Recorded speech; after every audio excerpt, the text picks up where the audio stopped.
মালয়েশিয়ার রাস্তাঘাটের পরিচ্ছন্নতা দেখলে সত্যিই ভালো লাগে। তবে এই পরিচ্ছন্নতার পেছনে সবচেয়ে বড় অবদান যাদের, তাদের কথা আমরা অনেক সময়ই ভুলে যাই।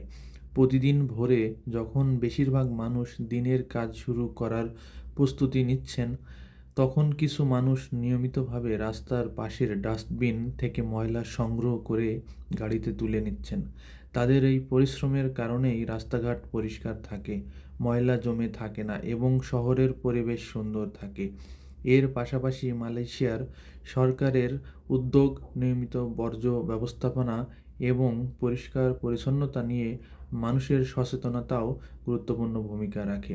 আমাদের বাংলাদেশেও যদি নিয়মিত বর্জ্য সংগ্রহ, সঠিক ব্যবস্থাপনা এবং নাগরিকদের সচেতনতা আরও বাড়ানো যায়, তাহলে আমাদের শহর ও রাস্তাঘাটও আরও সুন্দর ও পরিচ্ছন্ন হয়ে উঠতে পারে।